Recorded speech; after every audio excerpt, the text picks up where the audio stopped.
Hello दोस्तों, मैं हूं शरण सिंह रावणा राजपूत। मेरे चैनल का नाम है प्रेमी रावणा राजपूत। मेरे चैनल को सब्सक्राइब करते रहें, लाइक करते रहें, शेयर करते रहें और बेल घंटा जरूर दबाएं, पहला वीडियो आप तक पहुंचता रहे। और प्लीज हमारी वीडियो को आप देखते रहें, ठीक है ना। करते हैं वीडियो चालू। आज का वीडियो है, इसरो ने अंतरिक्ष में दुनिया सबसे नया इतिहास रच दिया। क्या बात है, कौन सा है वीडियो में इतिहास रच दिया, देखते हैं। आपका क्या कहना है? नमस्कार, जय श्री राम। मेरा नाम है सुजाता देवी। आज का वीडियो लेके आई है, इसरो ने अंतरिक्ष की दुनिया में एक नया इतिहास रचने की तैयारी। इसके बारे में वीडियो बढ़ते हैं। वीडियो में क्या है क्या नहीं, आप हमारे वीडियो के साथ बने रहना। भारत रचेगा अंतरिक्ष में नया इतिहास। भारतीय वैज्ञानिकों की क्रांति देखकर हैरान हुए नासा और स्पेस एक्स। इसरो बनाने जा रहा है दुनिया का सबसे एडवांस रॉकेट, जो होगा एलन मस्क के फाल्कन 9 से भी ज्यादा ताकतवर। दोस्तों, पहले चंद्रयान 3, फिर गगनयान और फिर पुष्पक विमान। पिछले कुछ सालों में भारतीय अंतरिक्ष एजेंसी इसरो ने अंतरिक्ष में कामयाबी के झंडे गाड़ दिए हैं। आज सैटेलाइट लॉन्च से लेकर सूर्य के रहस्यों से पर्दा उठाने वाले आदित्य L1 तक इसरो का हर मिशन कामयाबी के शिखर को छू रहा है। इसी बीच भारतीय वैज्ञानिकों ने एक बार फिर भारत का नाम विश्व में रोशन करने के लिए एक बड़ी छलांग लगा दी है। जहां इसरो ने अपने नेक्स्ट जनरेशन लॉन्च व्हीकल यानी कि NGLV को जल्द ही पेश करने का ऐलान कर दिया है। इस रॉकेट पर इसरो के वैज्ञानिक पिछले 8 सालों से काम कर रहे थे और ये अमेरिका के सबसे लोकप्रिय रॉकेट फाल्कन 9 से भी 3 गुना ज्यादा ताकतवर होगा। इसे 20 बार तक इस्तेमाल किया जा सकेगा और तो और ये रॉकेट इतना बड़ा और ताकतवर होगा कि इससे भारी से भारी स्पेसक्राफ्ट को भी अंतरिक्ष में ले जाकर आसानी से लॉन्च किया जा सके। तो क्या है इसरो के नेक्स्ट जनरेशन लॉन्च व्हीकल की खासियतें, इसे लेकर इसरो चीफ वी नारायणन ने क्या कहा और क्यों ये रॉकेट स्पेस एक्सप्लोरेशन फील्ड में भारत की तकदीर बदल कर रख देगा, जानेंगे इस दिलचस्प वीडियो में। लेकिन उसके पहले अगर आपको भी इसरो के वैज्ञानिकों पर गर्व है तो वीडियो को लाइक करके कमेंट बॉक्स में जय हिंद और जय इसरो जरूर लिखना। दोस्तों, इसरो के नेक्स्ट जनरेशन लॉन्च व्हीकल के बारे में जानने से पहले हमें यह समझना जरूरी है कि आखिर रॉकेट या लॉन्च व्हीकल होता क्या है। तो आसान शब्दों में बताऊं तो ये दर्जनों इंजन और कई टन ईंधन वाले ऐसे वाहन होते हैं जो स्पेसक्राफ्ट या सैटेलाइट को पृथ्वी के वातावरण के बाहर सही सलामत ले जाते हैं और अंतरिक्ष में आगे की सफर करने के लिए छोड़ देते हैं। और इस वक्त इसरो के पास कुल 3 तरह के बाहुबली रॉकेट हैं, जिसमें पहला है PSLV यानी पोलर सैटेलाइट लॉन्च व्हीकल, दूसरा है GSLV यानी कि जियो सिंक्रोनोमस सैटेलाइट लॉन्च व्हीकल और तीसरा है लॉन्च व्हीकल मार्क 3, जो सबसे पावरफुल रॉकेट है और इसी ने चंद्रयान 3 को पृथ्वी की कक्षा में ले जाकर छोड़ा था।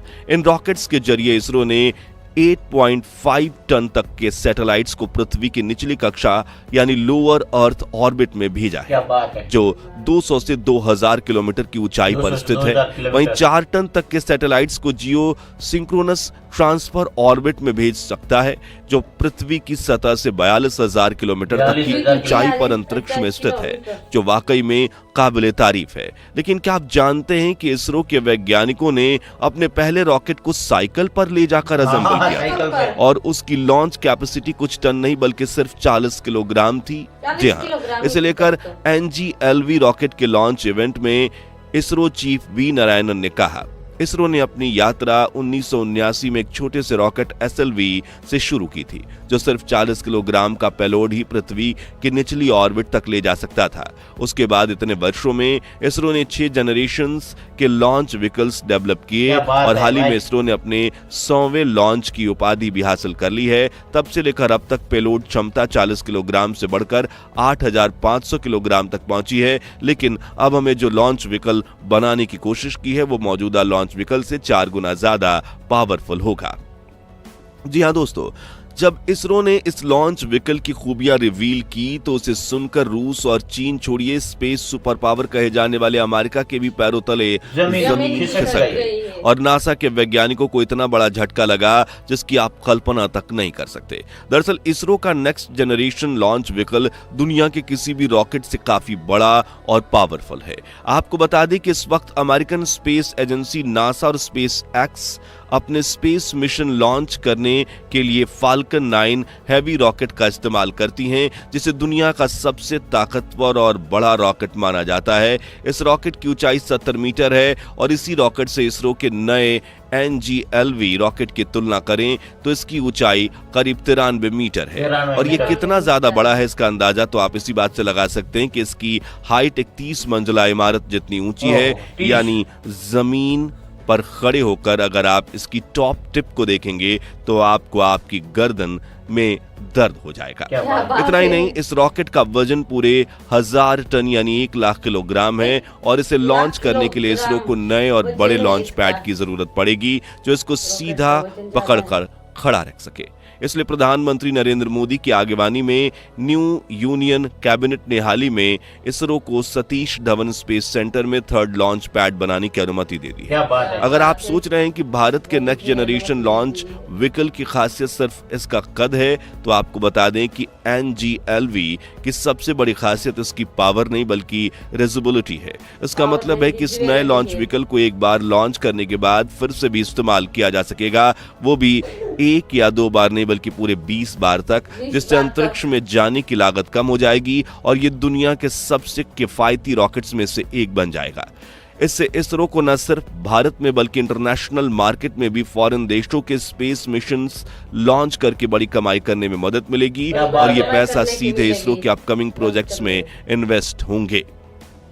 भारतीय वैज्ञानिकों के इस बेहतरीन इनोवेशन की एक और खासियत है कि इसमें इस्तेमाल किया जाने वाला ग्रीन प्रोपल्सन सिस्टम जो पर्यावरण को बेहतर बनाए रखने में मदद करेगा। वहीं आज इसरो के लॉन्च व्हीकल मार्क 3 की पेलोड कैपेसिटी 8500 किलोग्राम है, जबकि अमेरिका के फाल्कन 9 हैवी रॉकेट की 25,000 किलोग्राम यानी 25 टन की है, जबकि हमारे नेक्स्ट जनरेशन लॉन्च व्हीकल की पेलोड कैपेसिटी यानी सामान उठाकर अंतरिक्ष में ले जाने की क्षमता पूरे 30 किलोग्राम यानी 30 टन होगी, जो लॉन्च व्हीकल मार्क 3 के करीब 3.5 गुना और फाल्कन 9 से 5000 किलोग्राम ज्यादा है। यानी इसरो अब भारी से भारी स्पेसक्राफ्ट को सीधा अंतरिक्ष में लॉन्च कर पाएगा।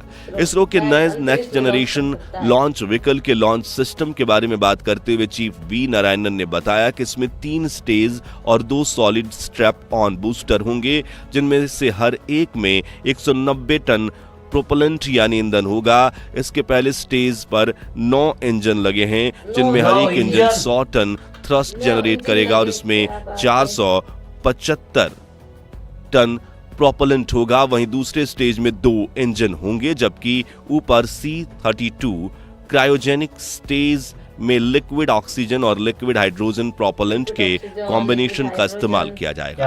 आपको बता दें कि इसरो के वैज्ञानिक अपने नेक्स्ट जनरेशन लॉन्च व्हीकल पर पिछले 8 साल से काम कर रहा है। यह प्रोसेस अगले 8 सालों तक और चलेगी, जिसमें कम वजनी पेलोड के साथ कुछ लॉन्च ट्रायल्स भी होंगे, यानी एक तरह से इसका इस्तेमाल शुरू हो जाएगा। लेकिन 2032 में NGLV अपने फाइनल रेडी रॉकेट के साथ 30 टन का पहला लॉन्च करेगा। इसी महत्वाकांक्षी प्रोजेक्ट की कुल लागत करीब 8,300 करोड़ रुपए यानी $1 मिलियन होगी। अब आखिर में सबसे बड़ा सवाल यह है कि कैसे NGLV rocket space exploration field में भारत की तकदीर बदल देगा। तो आपको बता दें कि चंद्रयान 4 में moon sample return mission Gaganyaan में भारतीय एस्ट्रोनॉट्स और अंतरिक्ष में भेजने के बाद इसरो 2 बड़े स्पेस मिशन करने वाला है, जिसमें पहला है 2035 तक अंतरिक्ष में चलती फिरती भारतीय होटल बनाना, जिसमें वैज्ञानिक रह सकें और रिसर्च कर सकें, यानी इंटरनेशनल स्पेस स्टेशन की तरह भारतीय अंतरिक्ष स्टेशन लॉन्च करना, जिसके लिए कई टन वजनी पार्ट्स को अंतरिक्ष में ले जाने की जरूरत पड़ेगी, वो भी एक बार नहीं कई बार। फिर उन्हें डॉकिंग और इसके जरिए ऑर्बिट में एक दूसरे से जोड़ा जाएगा, जिसकी टेक्नोलॉजी इसरो ने रिसेंटली डेवलप करके स्पेसएक्स मिशन में ट्रायल कर ली है। और अब जरूरत होगी तो ऐसे ही रॉकेट की जो कम लागत में हेवी पार्ट्स को अंतरिक्ष में पहुंचा सके, जिसमें reusable next generation launch vehicle सबसे ज्यादा काम आएगा। वहीं दूसरा मिशन है 2040 तक चंद्रयान 5 लॉन्च करना, जिसमें भारतीय एस्ट्रोनॉट्स को चांद पर भेजा जाएगा और इसके लिए इतने पावरफुल रॉकेट की जरूरत है जो एस्ट्रोनॉट्स को सीधा चांद पर ले जाए, वह भी कम से कम समय सही बात है। और ये काम करने की खूबी नेक्स्ट जनरेशन लॉन्च व्हीकल में ही है। ऐसे में यह कहना गलत नहीं होगा कि इसरो का यह रॉकेट भारत का भविष्य बदलने की ताकत रखता है।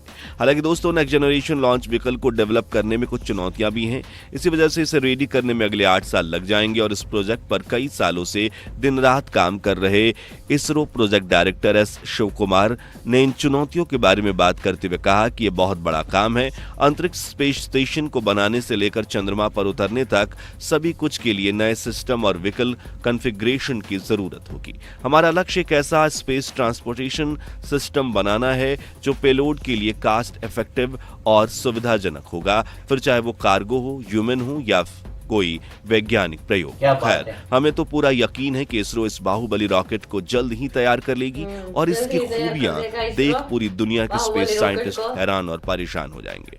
तो आज के लिए बस इतना ही। अगर आपको भी इसरो के वैज्ञानिकों पर गर्व है तो कमेंट में जय हिंद जय इसरो का नारा जरूर लगाइए। उम्मीद है आपको ये वीडियो पसंद आई होगी। अगर हाँ तो लाइक और शेयर करके हमें जरूर करें। सपोर्ट कीजिए और ऐसे ही गर्व महसूस करने वाली खबरों के लिए हमारे चैनल को सब्सक्राइब करके पास वाली घंटी जरूर बजा दीजिए। जय हिंद, जय वंदे हिंद। मातरम। हेलो दोस्तों, ये वीडियो खत्म हो गया है। आपको कैसा लगा? ये अंतरिक्ष में भारत ने 30 मंजिला लंबा बहुत बड़ा रॉकेट बना लिया है और 8 साल तक चलता है, वो काम चलेगा। 2030 तक वो पूरा हो जाएगा और चंद्रयान 3, 4 और गगनयान अभी इसको बोलते हैं, मेरे को भी इतना मालूम नहीं है। मगर ये आपको अच्छा लगा हो तो वीडियो लाइक करें, शेयर करें, सब्सक्राइब करते रहें। हमारा वीडियो कैसा लगा है कमेंट बॉक्स में राय जरूर बताना। एक नई वीडियो के साथ मिलते हैं, तब तक जय हिंद जय भारत। जय इसरो जरूर लिखें।